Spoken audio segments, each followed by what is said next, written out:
सुभाषितानी। सुभाषितानी का मतलब होता है सुंदर भाषण। मतलब कि बड़े बड़े महान लोगों ने, अच्छे अच्छे महान लोगों ने जो भाषण किया है, जो बात कही है, उसी को सुभाषितानी कहते हैं। जो मधुर लगे सुनने में, उसे सुभाषितानी कहते हैं। यहाँ भी लिखा है सुभाषितानी का मतलब सुंदर उक्तियाँ। उक्ति का मतलब कथन, स्टेटमेंट। सुंदर सुंदर बातें हैं जो जीवन में उतारने पर आपको लाभ मिलते हैं, उसे हम सुभाषितानी कहते हैं। तो प्रथम नंबर दिया है वर में को गुणी पुत्रो। वर में को गुणी पुत्रो न च मूर्ख सतैरपि एकश्चंद्र अस्तमो हंति न च तारा गणेपि। ये कितना बढ़िया बात दिया है कि वरम धन एको, वरण करो, चुनो, चूज करो, एको मन एक ही, गुणी पुत्र, गुणवान पुत्र का चयन करो ना। एक ही गुणवान पुत्र का चयन करो। कोई जरूरी नहीं कि 10 पुत्र हो जाएं और 10 मूर्ख रहे, कोई इधर चोरी करे, कोई उधर डकैती करे, मान सम्मान धोकर पी जाएगा। कहने का मतलब कि वर में को गुणी पुत्र हो, एक ही पुत्र रहे पर गुणी हो, उसके अंदर क्वालिटी हो, गुण हो। और न पुत्रो न च मूर्ख सतैरपि, न माने नहीं, मूर्ख, और सत माने 100, अपि माने भी। मतलब कि 100 पुत्र होना ठीक नहीं है अगर मूर्ख हों तो।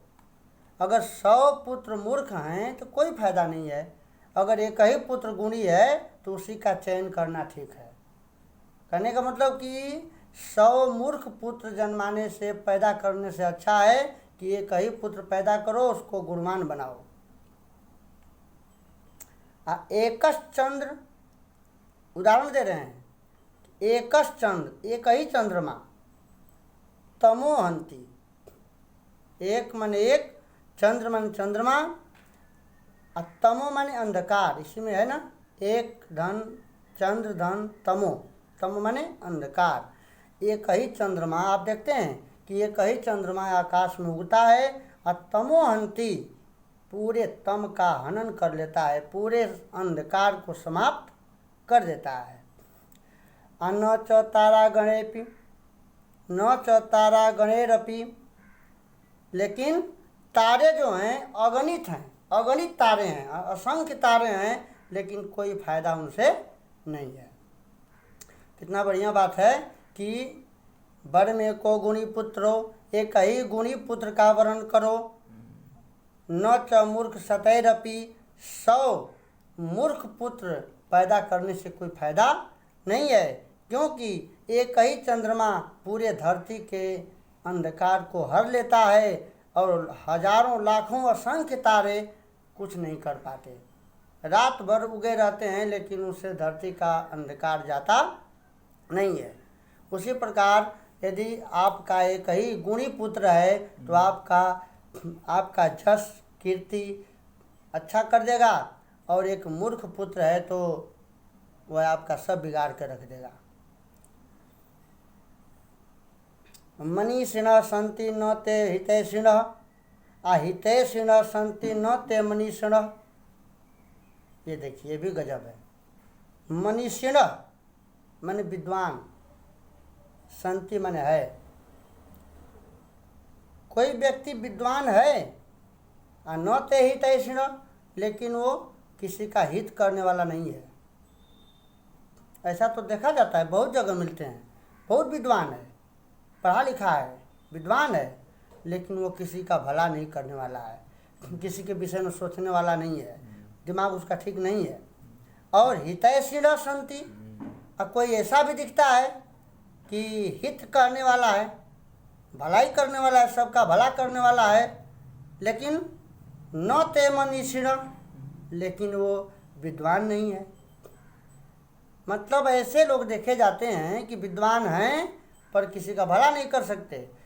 ऐसे भी लोग हैं जो भला नहीं करते हैं, अरे जो भला करते हैं, सबको अपना बनाते हैं, सबसे प्रेम करते हैं, लेकिन वो विद्वान नहीं है। अब सुहृदश्च विद्वान् अपि,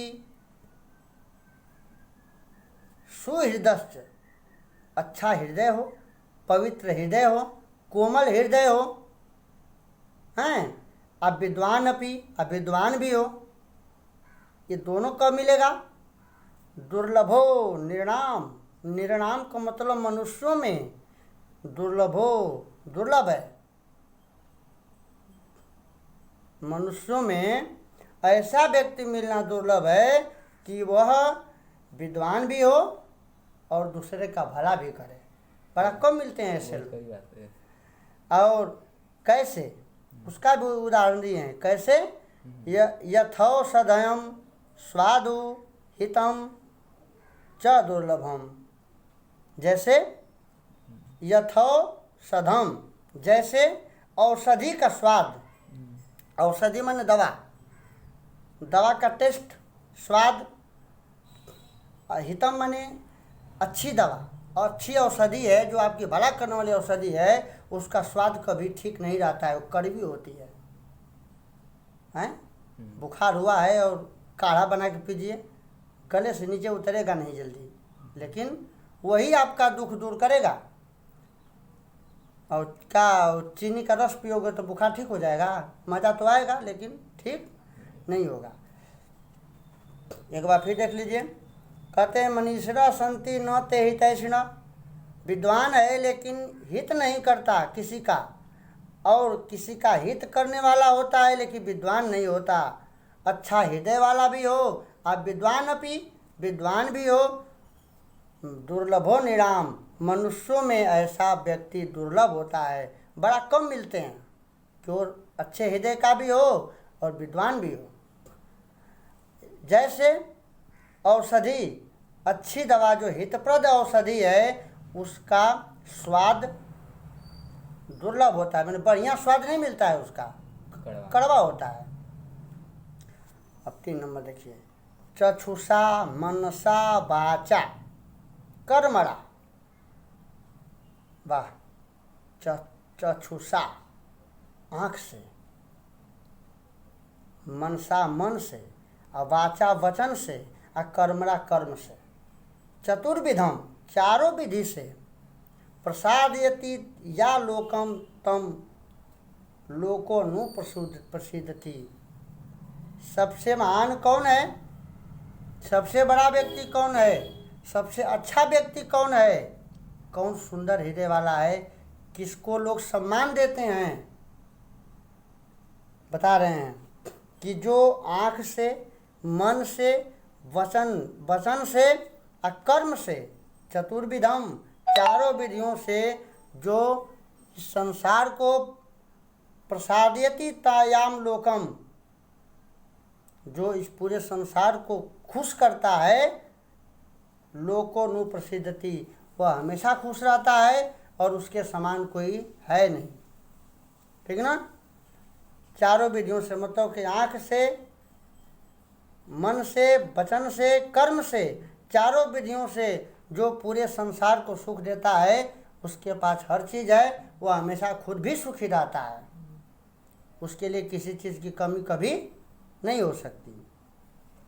4 नंबर, अक्रोधेन जयेत क्रोधम। देखिए, आदमी का क्रोध होता है, कहता है क्रोध की दवा क्या है, कौन उपाय करें कि हम क्रोध न हो, दवा बताए हैं। अक्रोधेन जयेत क्रोधम, यदि आपको क्रोध जीतना है तो अक्रोध से जीतिए, माने क्रोध करना बंद कर दीजिए। क्रोध को क्रोध न करने से जीता जा सकता है, क्रोध को क्रोध न करने से जीता जा सकता है। अक्रोधेन जयेत क्रोधम, असाधुम साधुनाम जयेत। असाधुम, असाधु माने जो दुष्ट है, साधुनाम माने सज्जनता से जीतिए, जो दुष्ट है उसको सज्जनता से जीतिए। ऐसा प्रेम का पाठ पढ़ाइए कि असभ्य व्यक्ति, दुर्जन व्यक्ति भी सभ्य बन जाए। ऐसा उसको प्रेम का पाठ पढ़ाइए कि वो भी सही बन जाए। अजयत कर्दयम दानेन, और दान, कर्दयम माने कृपाण, कृपण, कृपण कंजूस, है ना। कंजूसी को दान से जीतना चाहिए। असत्येन चानितम, और सत्य को सत्य से झूठ को जीतना चाहिए। इतना सत्य बोलो कि झूठ परास्त हो जाए। हर बात पर सत्यता का ध्यान रहे तो झूठ ही आपकी ज़िंदगी से खुद निकल जाएगा, ठीक ना। एक बार और देख लीजिए। अक्रोधेन जेत क्रोधम, अक्रोध से क्रोध को जीतना चाहिए, और दुष्टों को सज्जनता से जीतना चाहिए, और कंजूसी को दान से जीतना चाहिए, और झूठ से सत्य को जीत लेना चाहिए।